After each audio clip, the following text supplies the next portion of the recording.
Hello and welcome to MA TV Kashmir in focus. नाजरीन, जैसा कि आप जानते हैं, अपने इस प्रोग्राम में हम आपको पाकिस्तानी ऑक्युपाइड जम्मू कश्मीर, ऑक्युपाइड गिलगित बल्तिस्तान, कश्मीर वादी, जम्मू लद्दाख, पाकिस्तान इंडिया के मुतालिक जो है वो खबरें देते हैं। लेकिन फोकस जो है वो हमारा होता है पीओजे के, यानी पाकिस्तानी ऑक्युपाइड गिलगित जम्मू कश्मीर और मकबूजा गिलगित बल्तिस्तान पे। लेकिन जो खबरें आ रही हैं पिछले तकरीबन 3 दिन पहले कश्मीर में, इंडियन यूनियन टेरिटरी कश्मीर में 3 शहरियों की हलाकत की खबर आई है और ये कहा जाता है कि उनको इंडियन आर्मी ने फायरिंग करके हलाक किया। उस पर भी आज बात करेंगे, लेकिन पहले चलते हैं पाकिस्तानी ऑक्युपाइड जम्मू कश्मीर की तरफ, जहां पे बल्दिया के जो मुलाजम है वो और पेंशन पे जो हैं उनको 4 और 5 माह से पेंशन नहीं मिली, यानी तनख्वाह 4 माह से और पेंशन 5 महीने से नहीं मिली। जिसके बाद उन्होंने कहा है कि हम झाड़ू फेंक हड़ताल करेंगे। एक तो ये खबर है। दूसरा ये है कि मीरपुर में प्रॉपर्टी वेलफेयर एसोसिएशन ने टैक्सेस के खिलाफ जो धरना दिया है वो आज 17 दिन उसको हो गए हैं और वो अभी जारी है। इसी तरह से हमारे पास जो है वो रावलाकोट से है। अब खबरें आ रही हैं कि रावलाकोट में लोग बड़े तंग हैं, क्योंकि 10-10 घंटे की लोड शेडिंग हो रही है और कई जगहों पे जो है वो पानी जो है पीने का या घरेलू इस्तेमाल का पानी जो है वो नहीं आ रहा। तो अब रावलाकोट में इस हवाले से कल मेरा ख्याल है कि कल, हाँ, वो वहां पे हुआ है मुजाहरा और आज वहां पे धरना था और आज वहां पे बिजली के बिलों को आग लगाने का भी उन्होंने फैसला किया था। उसकी अभी हमें कोई कंफर्मेशन नहीं आ रही। वो अब हमारा जो शो ट्यूसडे को होगा उसमें अगर कोई वीडियो हुई तो आपको दिखाएंगे अगर उन्होंने ये किया है। रावलाकोट में जैसा मैंने बताया, ये कह रहे हैं कि हर आधे घंटे बाद लोड शेडिंग हो रही है, लोग सख्त तंग हैं। इसी तरह मुजफ्फराबाद के नवाही इलाके चेला बांडी में गैर रियासती जो है वो जमीन अलॉट की जा रही है और जिन लोगों को अराजी अलॉट की गई थी वो कश्मीरी महाजर थे जो बाहर से आए थे। अब उनसे तकरीबन 250 खानदान हैं जिनसे वो जमीनें वापस ली जा रही हैं और लोगों के पास कब्रिस्तान के लिए भी जगह नहीं रही। अवामी एक्शन कमेटी गिलगित बल्तिस्तान, नाजरीन, उन्होंने कल मुजाहरे किए हैं गाकोच में, गिलगित में और एक दो जगह पे और भी उन्होंने मुजाहरे किए हैं और उन्होंने कहा है कि फी नफर यानी पर पर्सन 7 किलो पर मंथ आटा जो है ये एक मजाक है और किसी कीमत पे भी ये कबूल नहीं किया जाएगा। और उन्होंने कहा है कि गेहूं की कीमतों में इजाफा वापस लेने तक सरकार के साथ कोई मुज़ाकरात भी नहीं होंगे।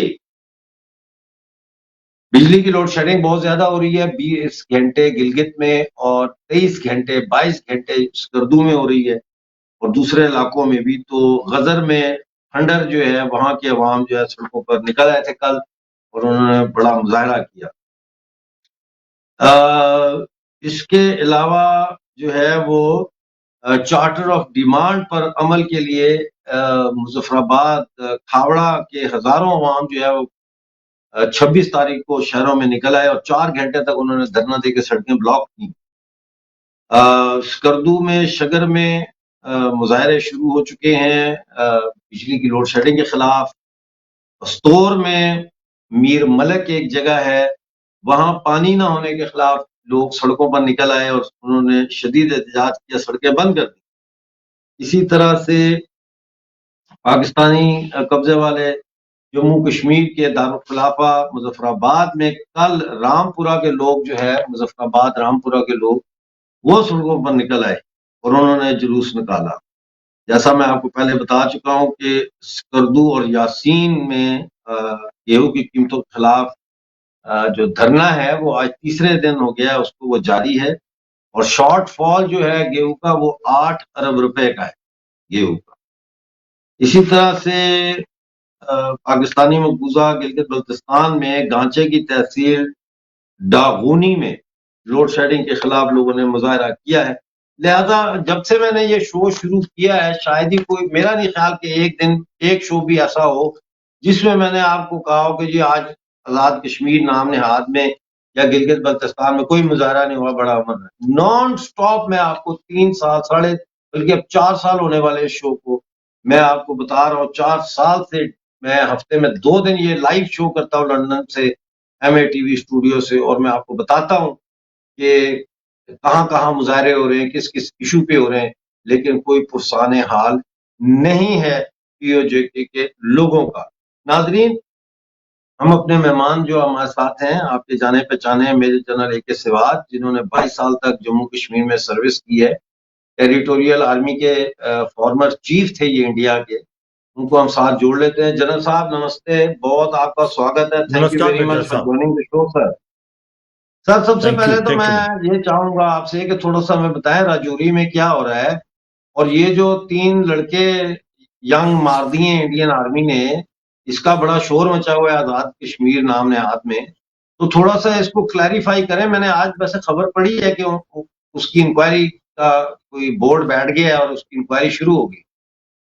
हाँ बिल्कुल, देखो सच्चाई ये है कि मिर्जा साहब कि अभी कश्मीर वैली जो है वो बिल्कुल शांत है, और वहां पर जो 250 से 300 आतंकवादी होते थे आज से 3-4 साल पहले, और वो घट के 40-50 रह गए हैं।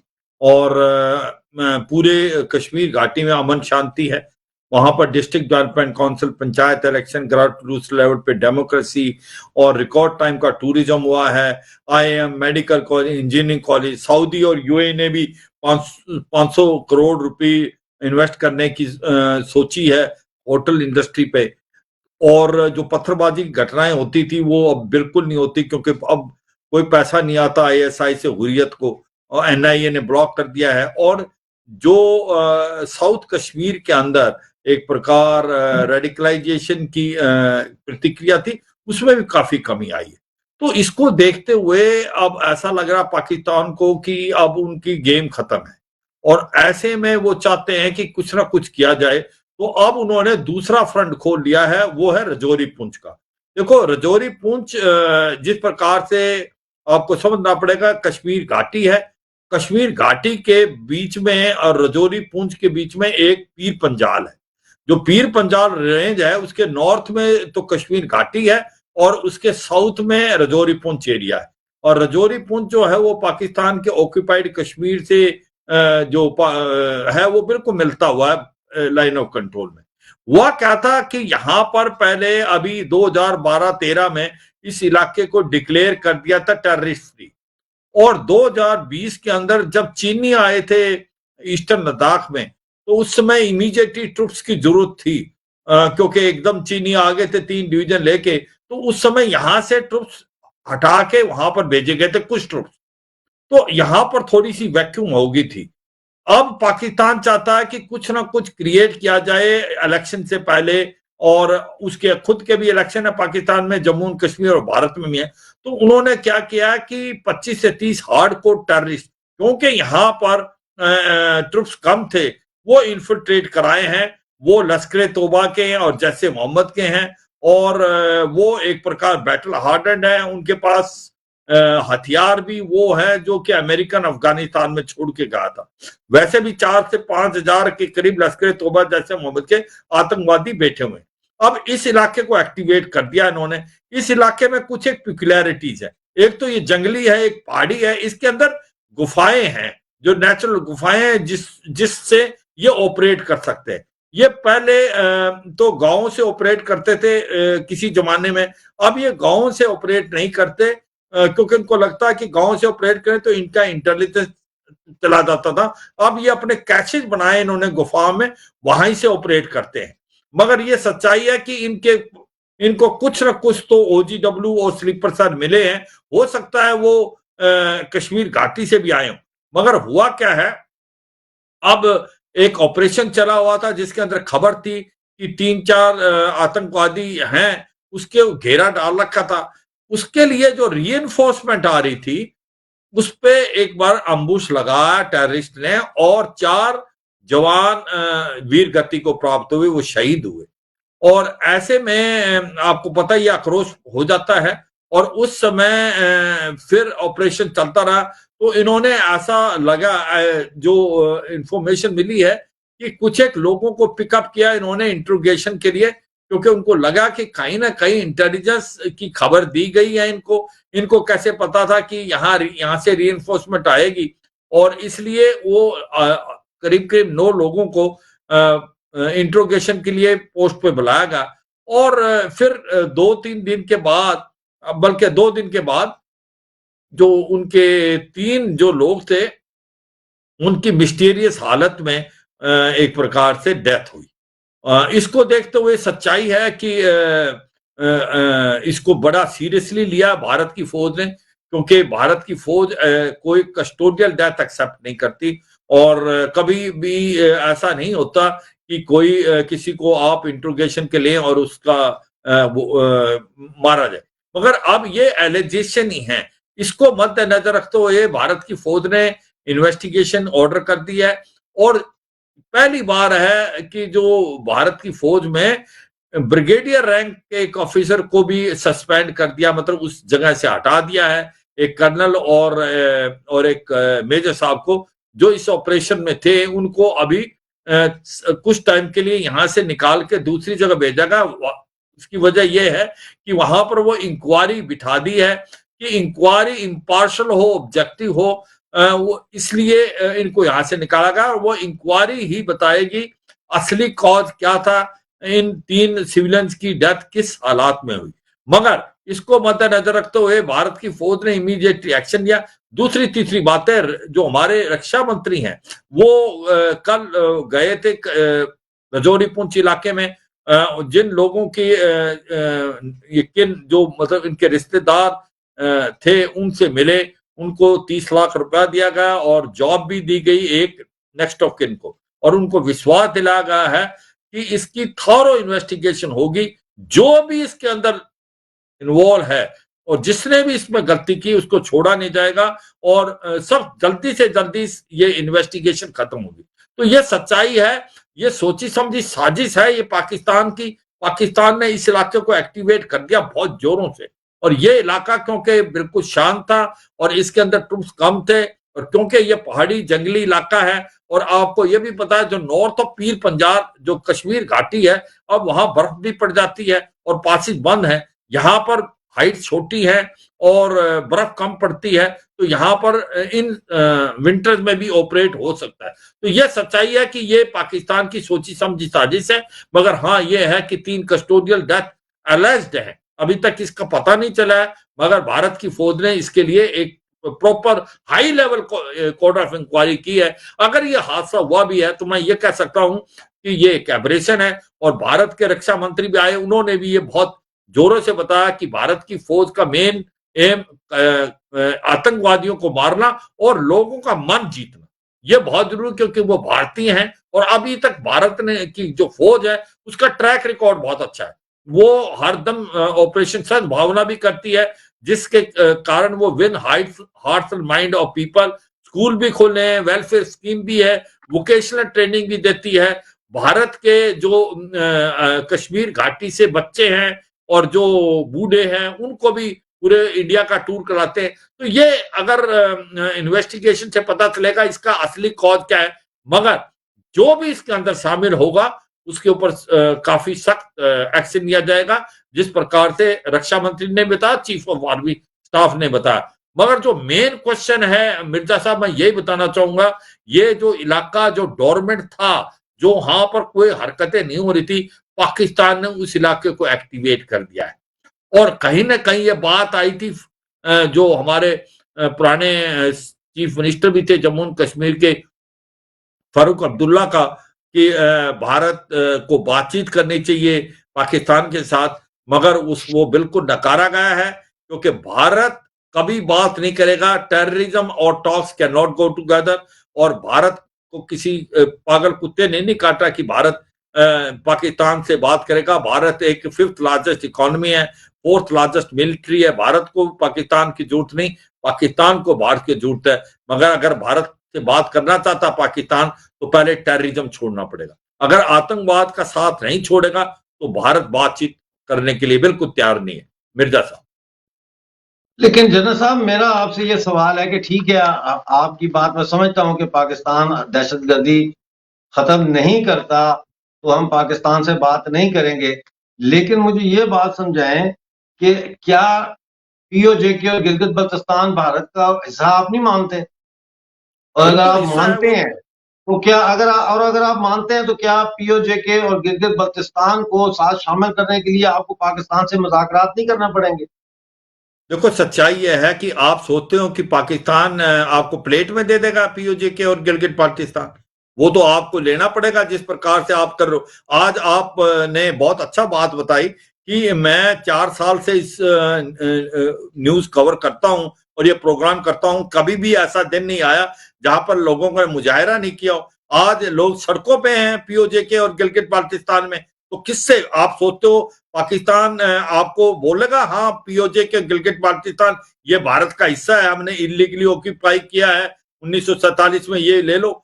ये तो आपको पता है लोगों का एक प्रकार से प्यार मोहब्बत है, वो चाहते हैं भारत में मिलना। वो आ रहे हैं सड़कों पे और इशारा काफी है।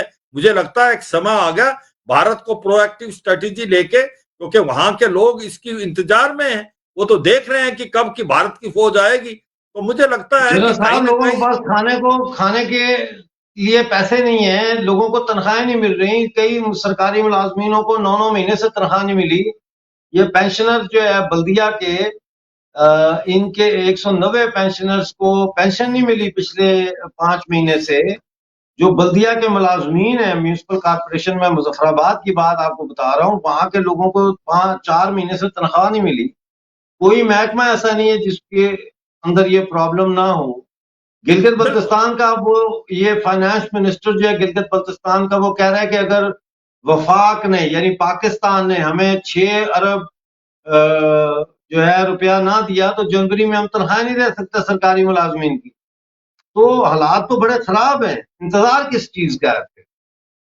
मेरे को लगता है कि मिर्जा साहब ये समय दूर नहीं, कुछ न कुछ होने वाला है और मुझे लगता है इलेक्शन के बाद पक्का होगा। आपने बहुत ठीक बोला कि अब वो ऐसे हालात हैं, आर पार के हालात हो गए हैं। और अगर आप देखें 24 सीटें भी इस बार भरी जाएंगी, ये भी बातचीत चल रही है जो कि नहीं, लेकिन पीओजे की सवाल तो सीटें। ये है ना कि वो 24 सीटें जो भरी जाएंगी वो किन से भरी जाएंगी?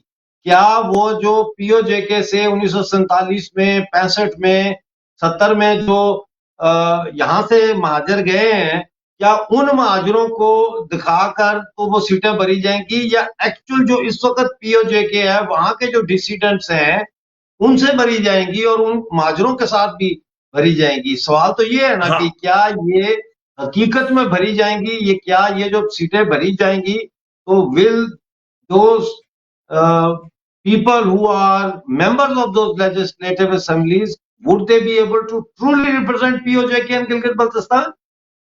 देखो मैं ये कहूंगा मिर्जा साहब अभी तो शुरुआत है कि हर चीज क्या टाइम लगता है। और आपने सही क्वेश्चन उठाया, क्या वो लोग वहां से जो आए थे 1947 में, वो उस इलाके के चाहे मीरपुर, मुजफ्फराबाद, कोटली, झांगर या जो वहां पर अभी हैं, मुझे लगता है इसके ऊपर काम चल रहा है। आपको यही मैं बता सकता हूं कुछ ना कुछ होने वाला है। और अब हाथ पे हाथ धर के भारत नहीं बैठा हुआ अच्छा कि जनरल अपने साहब, मुझे ये बताएं, पाकिस्तान में इलेक्शन होने वाले हैं 8 फरवरी को। क्या आप समझते हैं कि नवाज शरीफ इलेक्शन में जीत सकता है? और अगर आप समझते हैं जीत सकता है तो क्या नवाज शरीफ पावर में आ जाए तो ये मसला कश्मीर हल हो सकता है? इसके अलावा आपसे ऑफ द शो बात हो रही थी फोन पे सुबह, तो आप बता रहे थे कि आतंकवाद तंजीमों को भी जो है वो मेन स्ट्रीम करने की कोशिश की जा रही है 2018 से, बल्कि 14 से। थोड़ा सा हाँ हमारे पास जो आखिरी 5 मिनट रह गए हैं उसमें इसके ऊपर जरा आप रोशनी डालें प्लीज। हाँ बिल्कुल। देखो सच्चाई ये है कि अभी जो है इलेक्शन होने वाले हैं और जो इलेक्शन होंगे फरवरी में। और पिछली बार भी जो जमाते उल दावा था, जो कि लश्कर तोबा का एक फ्रंट ऑर्गेनाइजेशन है, वो इलेक्शन लड़ना चाहता था। तो उन्होंने मिली मुस्लिम लीग जो उसकी पॉलिटिकल ऑर्गेनाइजेशन है उससे इलेक्शन लड़ने की कोशिश की, मगर उसको जो इलेक्शन कमीशन पाकिस्तान का उसने रिकग्नाइज नहीं किया। अल्लाह हो अकबर तारीख एक जो पॉलिटिकल एंटिटी जो डोरमेंट थी, उसके तहत इन्होंने इलेक्शन लड़े थे। और ये उस टाइम भी उंगली उठी थी कि क्या ये टेररिज्म को मेन स्ट्रीम कर रहे हैं। मगर ये सच्चाई है कि कहीं ना कहीं जो पाकिस्तान का अवाम है वो मैच्योर्ड है। इन्होंने एक भी सीट नहीं जीती थी। ये बड़ी अच्छी बात है। मगर अब उन्होंने 4 से 5% वोट तो लिए होंगे, अब फिर दोबारा वो कोशिश करें। उन्होंने इस बार जो है एक पाकिस्तान मरकज़ी मुस्लिम लीग एक पार्टी बनाई है, जिसके अंदर अभी हाफिज सईद का लड़का जो है वो इलेक्शन लड़ रहा है, और उसके बाद वो पार्टी का लीडर भी है। वो एक प्रकार आतंकवादी भारत की तरफ से, भारत ने हाफिज सईद को भी पाकिस्तान से ऑफिशियली अब मांगा है, इसको भारत के हवाले करो, 26/11 के अनमोल है। मगर आपको पता है ऐसे पाकिस्तान तो देने वाला नहीं। तो ये जो इलेक्शन है इसके अंदर मरकज़ी मुस्लिम लीग जो है वो इलेक्शन लड़ेगी, और उसको हम कह रहे हैं कि आप एक पॉलिटिकल पार्टी नहीं है, ये एक आतंकवादी पार्टी है, क्या आप जानबूझ के इसको मेन स्ट्रीम कर रहे हो? तो ये बात, इसमें कोई शक नहीं कि पाकिस्तान करें। अब आपने कहा कि पाकिस्तान में क्या नवाज शरीफ जीतेंगे? देखो, पाकिस्तान में वही होगा जो पाकिस्तान की आर्मी को चाहिए, और मुझे लगता है कि पिछली बार पाकिस्तान की आर्मी का झुकाव इमरान खान की तरफ था। इमरान खान भी इलेक्टेड नहीं थे, सिलेक्टेड प्राइम मिनिस्टर थे, और इस समय इस टाइम ऐसा लगता है कि अब पाकिस्तान की आर्मी का झुकाव जो है वो नवाज शरीफ की तरफ है। तो ऐसा लगता है कि नवाज शरीफ के जीतने के चांसेस बहुत हैं। आगे तो क्या होगा ये कुछ नहीं कह सकते पाकिस्तान के बारे में, मगर ये ऐसा लगता है ये होगा। अगर वो आते हैं, क्या भारत और पाकिस्तान के बातचीत होते वो समय बताएगा। पर भारत का साफ सुथरे शब्दों में एक ही चीज है, आतंकवाद और टॉक्स कांट गो टुगेदर। मगर मैं ये विश्वास दिलाना चाहता हूं अपने व्यूअर्स को, वो समय दूर नहीं जब पीओजे और गिलगित बाल्टिस्तान भारत का हिस्सा बनेंगे। मिर्जा साहब, जब पीओजे के और गिलगित बल्तिस्तान भारत का हिस्सा बनेंगे, तो आप क्या समझते हैं कितने साल लगेंगे पीओजे के और गिलगित बल्तिस्तान के इंफ्रास्ट्रक्चर को बेहतर करने में, जिसमें मुझे एजुकेशन लगता है, हेल्थ है, हाँ, जॉब्स हैं, फॉरेन इन्वेस्टमेंट है, कितने साल देखो, लगेंगे? पीओजे के और गिलगित बाल्टिस्तान जब भी भारत के साथ आ जाएगा, जिसका मुझे लगता है कि ज्यादा समय दूर नहीं है, कम से कम 10 साल लगेंगे उनको ऐसा बनाने के लिए जैसा अभी भारत का जम्मू कश्मीर है। क्योंकि भारत के पास रिसोर्सेज है, भारत के पास काबिलियत क्षमता है, भारत के पास एक्सपीरियंस है। तो मुझे लगता नहीं ज्यादा समय लगेगा, 10 साल इसलिए लगेंगे कि हर चीज को बिल्डिंग बनाना, इंफ्रास्ट्रक्चर रेज करना, रेलवे लाइन, रोड। जनरल साहब कहते हैं कि 10 साल लगेंगे। मैं थोड़ा सा विजुअल थिंकिंग रखता हूं नाजरीन। मैं कहूंगा कि 5 साल हमें मिल जाए अगर, तो 5 साल के अंदर हम पाकिस्तानी ऑक्युपाइड जम्मू कश्मीर और गिलगित बल्तिस्तान की तकदीर बदल के रख देंगे। ये मेरा आपसे वादा है। इसके साथ ही आज का प्रोग्राम खत्म करते हैं। डॉक्टर अमजद मिर्जा को लंदन स्टूडियो MATV से इजाजत दीजिए। जय भारत, जय जम्मू कश्मीर।